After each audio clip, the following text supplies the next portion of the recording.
mauvais marketing, parce que ce l'avantage, c'est de dire que les autres, c'est pas bien. Non, non, justement, Pierre-Antoine, ce que je disais à l'instant, c'est que justement, il y a des bons market makers. Non, mais c'est comme dire. Mais tu es venu ici, toute ta tirade était sur le Holding Desk. Or, je pensais que tu allais mettre en avant les avantages de Saxo Bank. Toute ta tirade était pour le Holding Desk. Donc, j'ai pas bien compris en fait l'approche.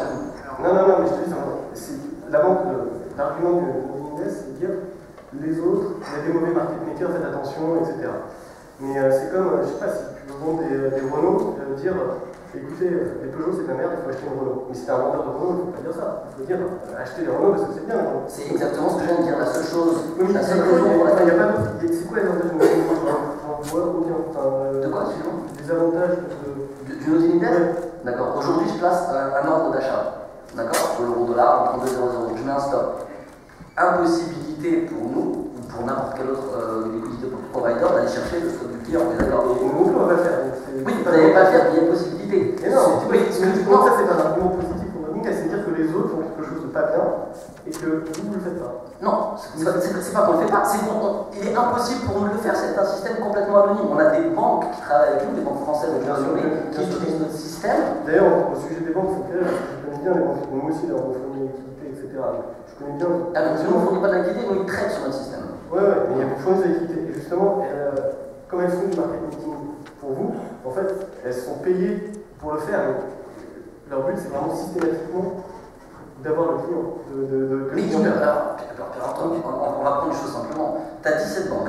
On filtre 17 asks, 17 bids à chaque instant. On est d'accord? 17 prix.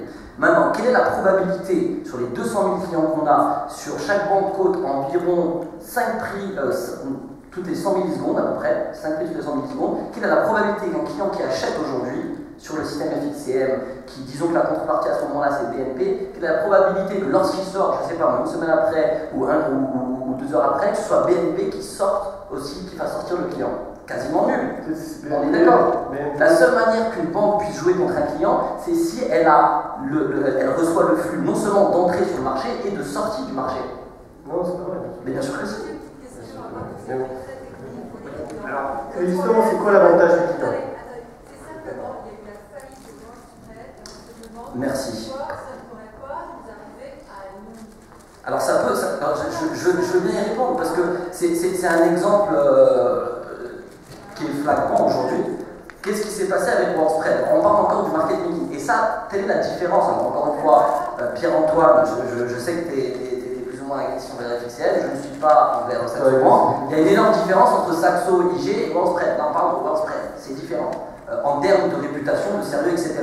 Maintenant, c'est exactement ce qui s'est passé. WordSpread, c'était quoi? C'était du market making. Quelle est la promo dans laquelle il y avait une promotion qui avait été mise en avant et tous les particuliers se sont jetés dedans? Zéro spread, zéro spread, zéro spread. Quelle est la première chose qu'il faut penser? Quel est le courtier qui va travailler gratuitement pour vous aujourd'hui? Ça n'existe pas. Donc là, c'est... Voilà. Donc, en gros, ce qui s'est passé sur WordSpread, c'est du mauvais market making. Ils ont pris des positions contre des clients qui ne sont pas allés... On sait rien, on ne sait pas ce qui s'est passé avec WordSpread. Donc on ne sait pas. La seule chose, c'est que, par exemple, il faut choisir un parti qui est régulé en France, c'est ce que disait Philippe aussi. Aujourd'hui, à cette table, on est les seuls à être régulés en France, à avoir un agrément en France. Donc quand vous avez un compte, c'est un compte en France.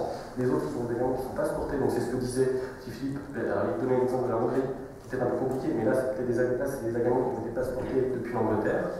Donc là, c'est pareil, vous n'êtes pas sous l'AMF, vous êtes sous le FSC anglais, qui ensuite appellera l'AMF français.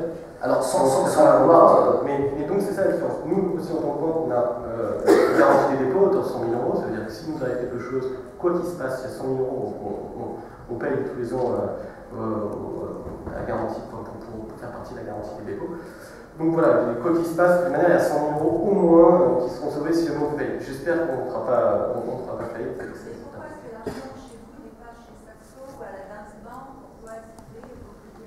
Ah, il est chez Saxo Bank, il y a notre argent. Les clients font l'environnement. Non, mais alors, nos clients, ça dépend des devises, parce que selon les devises, on a des comptes dans plusieurs autres banques aussi, etc. Mais les clients, l'argent, il est chez nous. Donc, de la même manière, les actions, les gens qui ont des actions, elles sont chez nous, mais dépositaires aussi des actions. Alors, monsieur. Non.